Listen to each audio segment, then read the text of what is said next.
that the new music gets released and you hear some of them on the radio and some even make it to your favorite playlist.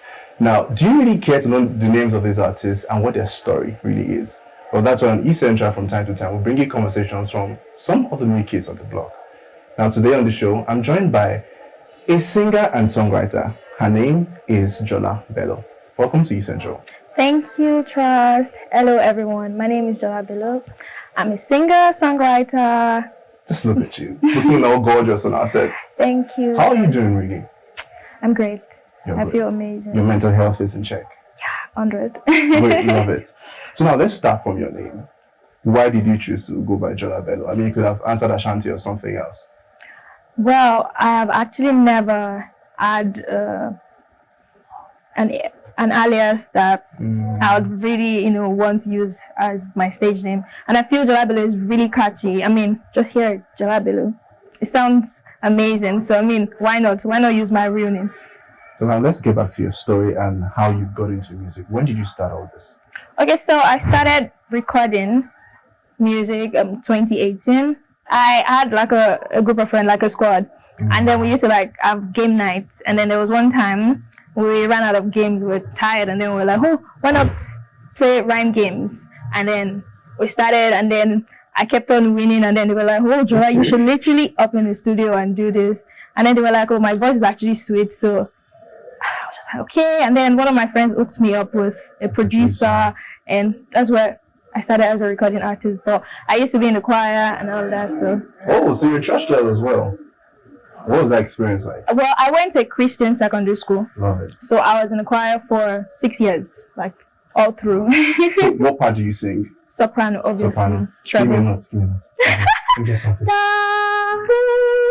Love it. Thank you, Trust. Okay, so let's talk about, you had a music background, choir and all. But let's talk about family now, because when you talk about people in the creative space, a lot of people in the creative space will tell you that they didn't have parental support and all that. Was that the same in your case? Not really. As a child, I used to write and then perform for my family, and then my dad used to say, go, girl, go, girl. And then my sisters and my mom used to just laugh because they thought I was just, doing it for fun. So my dad wasn't surprised when he actually heard my music, and he wasn't surprised because he knew. But my mom, she thought it was maybe some hobby that I would get bored of. But, as time goes on, and then she has been seeing results like the NBA, she was like, now, anytime she calls me, she's like, Jola, you're going to have that song. She's I'm always like, yeah, amen, amen. So they're in support right now because, they're seeing the movement. They're seeing that, okay, she's moving from one step to another. Do you do music full-time? Yes. Yes, so I you're do. Full-time singer-songwriter? Yes. Okay, great. Now let's talk about the realities of your music career at the moment. What is it like being Jola Bello in 2022, where Afrobeat is taking over the world?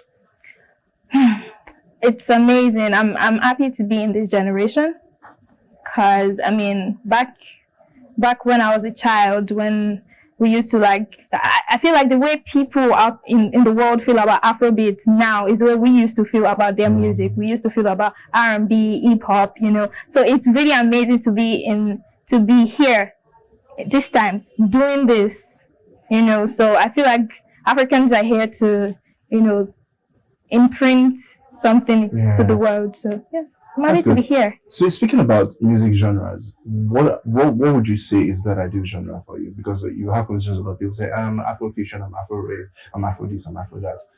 What genre of music do you do at the moment? Afro R&B. Afro R&B, love it. But your latest single has Amapiano vibes. Yes, that's me moving out of my comfort zone. Okay. I feel like everyone in every industry should do that. You shouldn't limit yourself to where you're comfortable at, And music is universal.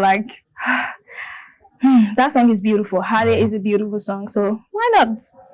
Now tell me about, that song and your recent project being on Fuel and Flames, which is the album from the NBA Channel project. Yes. What's that whole experience like? Tell me about it. Woo! Where should I start from? Okay, let me start from the body. NBA is a huge platform. I met amazing people from producers to artists, diverse artists. I've learned a lot, and then it made me MBA actually added to my self-esteem as an artist. Because you see people working for you, working with you, trying to make you better than you were. Like, it's beautiful. It's a beautiful experience. And then Ali for me, well, that song, you should listen to that song because I feel like everybody needs that song. That song is empowering on its own. I mean, I feel like if you're sad, you can listen to Halle. If you're looking for hope, you can listen to Halle. Yeah. That's that song. I love your energy, and I love how positive you are. So it's been interesting having this conversation with you. Thank you, giving a lot of positive vibes, talk about your music. I mean, not every time you meet an artist and they tell you they're very positive about the music. You have positive energy. You're very confident, and I mean, suits you. Thank you so much, Russ. Thank you very much for joining us on the show. It's been an interesting time. Thank you for having me.